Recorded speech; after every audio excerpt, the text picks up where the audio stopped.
Bonjour à tous et bienvenue pour cette vidéo qui arrive un petit peu à la bourre, hein, nous sommes d'accord. On va parler aujourd'hui de mes meilleures lectures de 2021.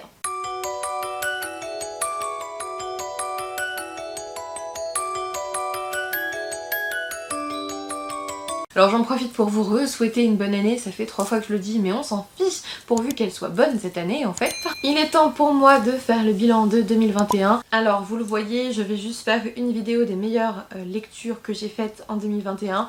D'habitude je fais ça fin décembre avec un bilan et tout, j'expose plein de choses, qu'est-ce que j'attends pour 2022 et tout, sauf que j'étais en train de déménager, puis c'était Noël, puis c'était Nouvel An et on arrive maintenant où je peux enfin filmer et on est le 6 janvier, donc c'est trop tard pour faire ça. Et 2022, voilà, j'espère plein de choses, mais j'espère toujours progresser. Je vais pas vous dire, cette année, attention, je ne vous dirai pas que j'achèterai moins de livres. Je sais que c'est peine perdue, voilà.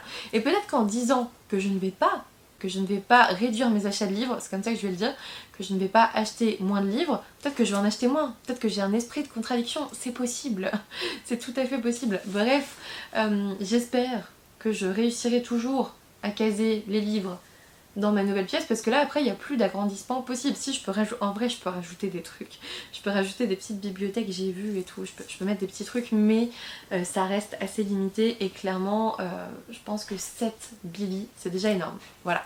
Évidemment pour 2022 j'espère garder le même volume de livres parce que quand même 7 Billy c'est pas mal, c'est déjà pas mal. J'en mettrai pas plus dans cette pièce et j'ai pas trop envie. Je vous dis ça, mais fin 2022, je vais faire oh, j'ai rajouté une Billy dans le bureau. J'aimerais bien ne pas en mettre trop ailleurs, pour être honnête avec vous, parce que je trouve que j'ai déjà énormément de livres. Et du coup, j'aimerais bien plutôt que ça fonctionne en mode je vide, je vire des livres, je les lis, j'en dégage, j'en vends, j'en vire pour en ravoir. Mais je sais pas tenir les challenges comme ça, donc je suis pas sûre d'y arriver. Voilà pour ce côté-là. Pour YouTube, en fait, je vous fais mon bilan. Hein. Pour YouTube, j'espère que, écoutez, on continue à être ensemble, en fait, tout simplement. J'espère qu'on continue comme ça, parce que moi, je compte continuer YouTube, vous vous en doutez. Instagram, c'est pareil. J'avais commencé à garder pour un bilan en décembre. Je crois que cette année, on a dû prendre 1500 abos, je crois. Les 365 derniers jours, il me semble que sur YouTube, on a pris plus de 1000 abonnements, et ça doit être plus de 1500, donc merci beaucoup, vous êtes trop chouette. Voilà, vous êtes trop mignons, merci d'être là. N'hésitez pas à rester. Et bien sûr, je plaisante à demi-mot, bien sûr. On a toujours envie que ça fonctionne du mieux possible. Surtout que 2022 sera l'ouverture de mon auto-entreprise. En fait, mon but dans l'auto-entreprise, c'est un petit peu de légaliser ce que je fais, en fait, tout simplement. Et c'est pas pour ça que je ferai plus de sponsors ou de choses comme ça. C'est juste que je pourrais au moins répondre quand on m'envoie un message pour me proposer quelque chose. Parce que là maintenant je réponds même pas, ou je réponds en mode j'ai pas d'auto-entreprise donc non. Et du coup voilà, je me dis, voilà, je me suis pas mal renseignée, je peux le faire, ça va pas me rapporter des 1000 et des 100, clairement il vaut mieux que j'aille en garde à l'hôpital, ça me rapporte plus. Mais on s'en fout en fait. En tout c'est voilà, pour avoir le cadre légal adéquat à ce que je veux faire par la suite. Et ne plus avoir de limites à ce niveau-là. Bref, revenons au sujet de la vidéo qui est les meilleures lectures de 2021. J'espère qu'il y en aura plus en 2022 parce que c'est vrai que j'ai pas lu beaucoup en 2021. Ça a été très pris, de toute façon à partir d'août on cherchait la maison et tout, donc forcément voilà, j'ai moins lu, j'ai été plus stressée aussi je dirais, moins qu'en 2019 où j'ai fait ma thèse. 2020, de toute façon j'étais stressée mais comme tout le monde j'ai envie de vous dire. Je sais pas, j'ai le sentiment d'avoir été un peu stressée par... Mais oui, bien sûr que j'ai été stressée par YouTube. Je suis en train de me remémorer ce qui s'est passé en 2021. Je me suis pris des polémiques, je me suis fait insulter, j'ai reçu des menaces de mort et tout. Donc forcément que j'étais plus angoissée, évidemment. Bref, 2022 sera exempt de tout ça, j'en suis certaine. On va être heureux ici, on va être bien tous ensemble. Et puis on commence tout de suite du coup parce que j'ai déjà blablaté 5 minutes. Le premier roman que je retiens de 2021, c'est Lune ardente de Morgane Regraff aux éditions Plume Blanche. J'avais adoré ce tome 1, un peu moins le tome 2 soyons honnêtes, mais j'avais adoré ce tome 1, c'était vraiment trop chouette et surtout ça a été aussi... Oh je savais plus que j'avais le marque-page. Ça a été aussi mon premier roman au lu des éditions Plume Blanche et je suis tombée dans la plume blanche manie, on va dire. J'avais acheté le pack 2021 avec tous les romans et franchement mes lunes ardentes, mais qu'est-ce que c'était bien, j'en garde un très très bon souvenir. Je sais pas si on peut parler de coup de cœur, mais ça reste une très très très très bonne lecture de 2021, en tout cas pour le premier tome. Le deuxième tome, j'aurais sûrement pas dû l'enchaîner, en fait, c'est tout. Je pense que c'est surtout ça qui s'est passé. C'est pas forcément que j'ai moins bien aimé, mais que ça durait un peu trop dans le temps pour moi, parce que peut-être que j'avais pas eu trop le temps de lire non plus. Et bref, ça m'a mis le pied à l'étrier pour Plume Blanche, et depuis, j'en ai une étagère. Voilà, celle-ci là, ça c'est du Plume Blanche. Donc voilà, on est sur ça. Je suis contente, je les garde de 2021, il est trop chouette. Et écoutez, il y en a un autre dans la pile, bien évidemment, c'était pas le seul. Hein. Le second roman que je souhaite garder de l'année dernière, c'est D'or et d'oreiller de Flore Vesco aux éditions donc l'École des loisirs dans leur collection Medium Plus. Là, ce qui m'avait énormément plu, c'est que je n'en attendais rien et que j'ai tout eu. J'attendais rien de ce livre, vraiment, je savais pas à quoi m'attendre, donc je n'attendais rien, je n'espérais rien, et mon dieu que c'était bien. Je suis tombée dans une sorte de réécriture de conte, en tout cas dans un conte magnifique, sombre, intelligent, beau. Je m'en remets pas, je pense que je le relirai, vraiment je le garde précieusement, j'adore ce roman. Ensuite, les deux prochains, je vous ai un peu bassiné avec, donc je vais peut-être, si je vais en remettre une couche en fait. J'ai adoré L'Enragé de Jennifer Tellier aux éditions 404. J'ai adoré ce personnage de L'Enragé. J'ai adoré avoir une femme forte qui combat, qui... Alors, il y a des passages qui m'ont un peu agacée parce qu'elle se laisse faire dans plein de choses, mais ça fait aussi partie du personnage, ça fait aussi partie de l'histoire, et je sais pas, j'ai énormément aimé ce roman. Pour moi ça a été un coup de cœur quand je l'ai lu. Là quand j'y repense, je dirais que c'était une très très très bonne lecture. Coup de cœur, je sais plus, en tout cas je me souviens pas assez de l'histoire pour vous le redire, mais j'ai adoré cette histoire, je vous la conseille vivement. Et merci beaucoup Audrey, comme tu vois, le marque-page que tu m'as donné, que tu m'as pris, est arrivé dans le livre. Merci beaucoup pour ça. Bref, voilà, j'aime beaucoup, j'ai beaucoup aimé cette lecture et je le garde en tête. Pas qu'en tête, hein, bien sûr, de ma bibliothèque aussi, hein, évidemment. L'un de mes plus gros coups de cœur de 2021 restera encore et toujours Rose éternelle. Je vous avais dit que je vous avais déjà bassiné avec, de Ophélie Duchemin, qui est une auteure absolument adorable que j'aime beaucoup, aux éditions Plume Blanche. Je vous avais dit qu'il y avait un deuxième. Je viens de découvrir que j'avais une carte signée, parce que forcément c'est les copines qui me l'ont envoyé parce que je pouvais pas aller au salon du livre. J'ai un dessin d'un Fennec signé, bref, j'ai vraiment des copines extraordinaires qui m'envoient des choses très chouettes. Rose éternelle, ça a été avant tout une lecture commune avec les copines justement, et ça a été un coup de cœur mais incroyable. Ça a été une réécriture de La Belle et la Bête, et d'ailleurs j'ai un peu forcé le truc, je l'ai offert à une autre copine qui l'a pas encore lu, donc à Louise de Reste à vie en lecteur. J'espère qu'il te plaira autant qu'à moi. Après, si c'est pas le cas, c'est pas le cas, hein. J'ai envie de dire, c'est pas la fin du monde s'il vous plaît pas, alors que moi je l'adore. J'ai assez de maturité pour prendre du recul sur la situation et ne pas vous insulter. Et ne pas dire que vous n'avez pas compris le livre, hein, y a pas de souci. Mais voilà, j'ai adoré cette réécriture de La Belle et la Bête, j'ai adoré cette réinterprétation de la malédiction de la bête, j'ai tout adoré. Je me suis précipitée sur... il est où? Là, ici. Là ici vous avez Murmure de l'océan qui est un peu le tome 2, même s'il peut se lire un peu à part, qui suit plutôt La Petite Sirène. Mais La Belle et la Bête quoi, enfin franchement j'ai adoré cette lecture. Ça fait plusieurs fois là ces dernières semaines où je me dis ah je le relirai bien. Je pense qu'en 2022 je vais le relire avant de me faire Murmure de l'océan. Et comme je veux me faire Murmure de l'océan pas trop loin de l'été, parce qu'il sort en juillet et j'ai envie de le lire vers, je sais pas, avril, mai ou juin, voilà. Parce que sinon ça sert à rien de l'avoir acheté avant sa sortie. Mais voilà, je pense que celui-ci je vais me le faire soit en février plutôt ou mars. Voilà, et j'enchaînerai un peu avec le deuxième, comme ça au moins je me remettrai un peu les éléments de celui-ci en place et voir un petit peu comment a bougé aussi la plume d'Ophélie, tout ça. Ah, j'ai trop hâte. Ensuite, je vous en ai aussi énormément parlé cette année. Vous avez été beaucoup à vous le prendre, je l'ai vu dans les stories, je dis pas que c'est grâce à moi, hein. Je dis juste que vous avez été beaucoup à vous le prendre. Certains m'ont tagué sur la story en disant voilà, je vous avais donné envie, j'en suis tellement heureuse, mais tellement heureuse. Lui pareil, hein, je me suis interrogée en décembre quand j'arrivais pas à lire en me disant je me relirais bien Doulahan de Marine Kelada. Donc c'est un roman auto-édité qui reprend la légende du cavalier sans tête. Ce cher Kian que j'aime énormément. Et il faut que je retrouve l'enveloppe que j'ai reçue juste avant mon déménagement avec les illustrations magnifiques. Je sais à peu près où elle est, j'ai juste pas encore mis dans le livre. C'était génial. J'adore le Cavalier sans tête, j'avais adoré Sleepy Hollow et pourtant le gars était pas vraiment sexy, hein, clairement. Il y avait Johnny Depp, c'était déjà bien. Mais bref, j'adore la légende du Cavalier sans tête, mais là, pareil, la revisite de cette malédiction est magnifique. J'ai adoré. J'ai trouvé ça génial.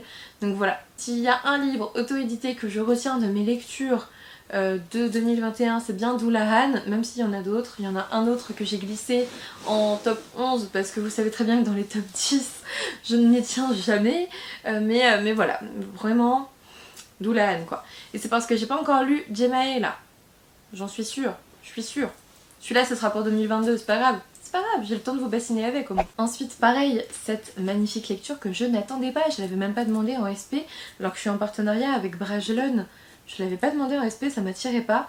Et puis à un moment donné, Isa, donc de... Comment elle s'appelle maintenant? J'allais dire Isa Natural Tales, mais non, Les Chroniques du Hérisson est venue en parler lorsque je l'ai invitée en live sur la chaîne. Elle en a parlé et dans la minute, je l'ai acheté. Il me faisait trop envie. Il s'agit de Mexicaine Gothique de Silvia Moreno Garcia, donc aux éditions Bragelonne, que j'ai adoré. Que j'ai absolument adoré. On a ce manoir où une cousine devient folle, on sait pas trop ce qui se passe, on va voir et on s'aperçoit de toute l'histoire et c'est génial. Voilà, je ne dirais que ça. J'ai adoré ce roman, je vous le conseille vraiment beaucoup, j'ai adoré. Vraiment un roman à retenir.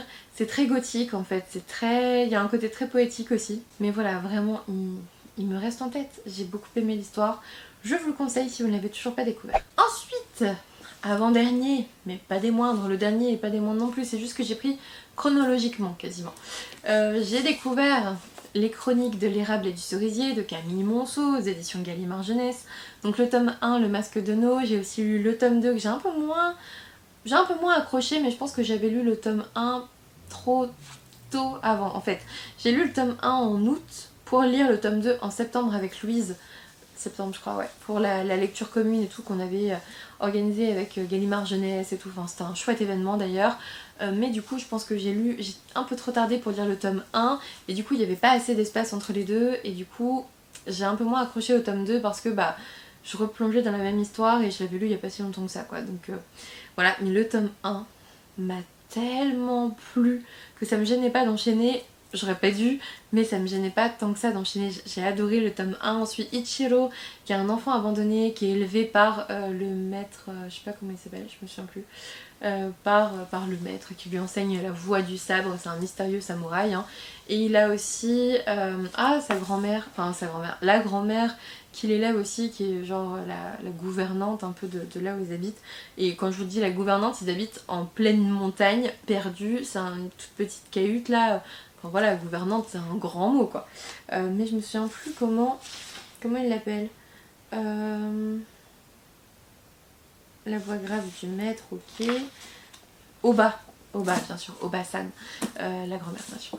Oba en japonais bien sûr. Toute la culture japonaise est intéressante là-dedans. On a un côté historique certain, j'ai adoré, j'ai trop hâte de lire le tome 3. Il est possible que je relise à un moment donné le tome 2 quand j'aurai un peu plus digéré les choses. J'ai adoré.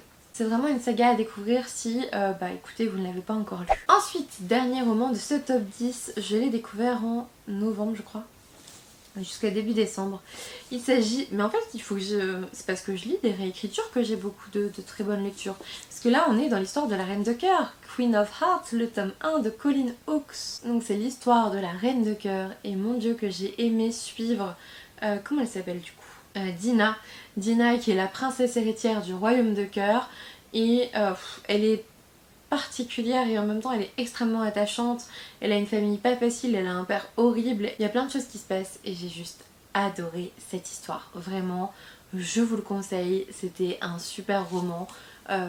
On n'est pas vraiment dans une réécriture d'Alice au Pays des Merveilles, on suit vraiment le personnage de la Reine de Cœur et son histoire et bon il y a des personnages qui nous font penser au lapin, bien sûr, au lapin blanc, des choses comme ça, mais j'ai adoré, j'ai vraiment adoré, je vous le conseille vraiment, c'était une chouette lecture. Je pense que je vous en ai pas encore parlé du coup sur la chaîne et je ne le ferai pas parce que Et j'ai très peu lu fin novembre, décembre. Donc voilà, j'ai surtout lu Queen of Hearts que j'ai adoré. Le personnage de Dina est à la fois sombre, attachant et puis tellement... Ah, elle s'en prend tellement plein la tronche en fait, c'est trop compliqué pour elle.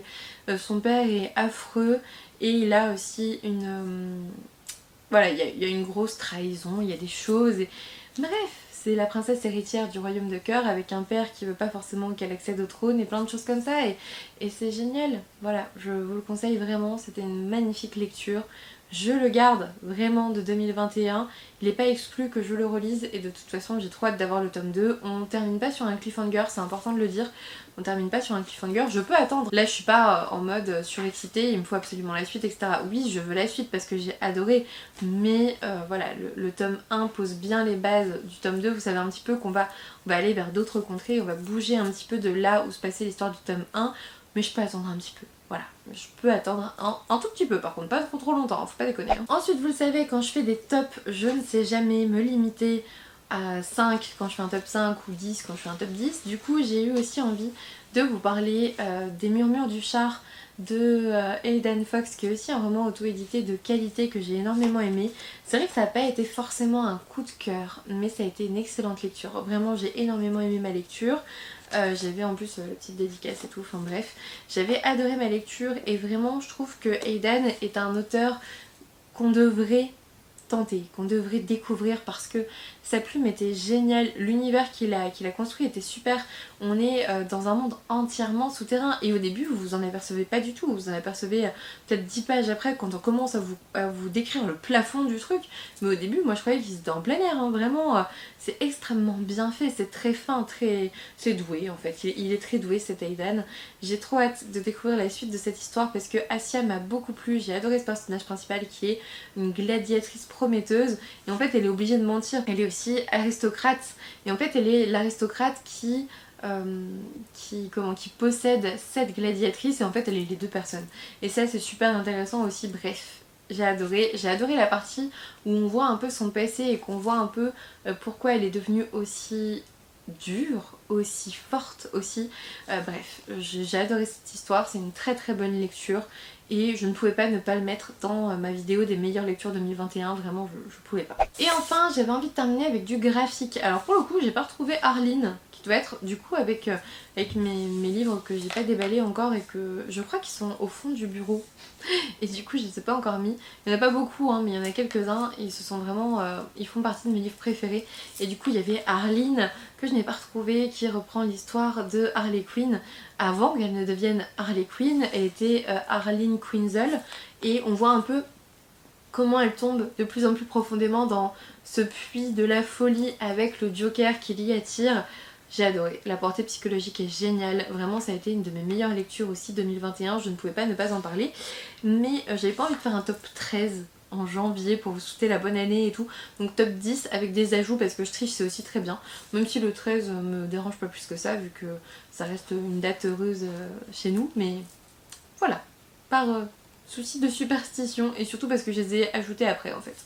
Et du coup le 13e ouvrage que je présenterai dans cette vidéo et c'est le dernier, il s'agit de Grimoire Noir de Yana Bogac et Vera Grinty aux éditions Glénat, qui parle de sorcière, qui est très sombre, très gothique et que j'ai absolument adoré. Je vous remonte souvent la même double page hein, parce que je tombe toujours sur celle-ci. J'avais trouvé ça génial, j'avais adoré. Ici on avait une histoire de sorcière dans la petite ville américaine de Blackwell et ce que j'ai bien aimé c'était aussi ce domaine où toutes les sorcières sont femmes et on a un homme qui arrive, un jeune adolescent très chouette. Bref, j'ai adoré vraiment cette histoire très intéressante. J'ai adoré les graphismes, il est certain que je me le referai à un moment donné, pas forcément cette année, pas forcément l'an prochain, mais dans les 10 prochaines années j'espère. Et je vous conseille vraiment cet ouvrage graphique. Voilà, j'ai pas terminé les piles, hein, vous avez vu, j'ai remis les piles ici, en même temps c'est tellement plus pratique, je vais ranger après.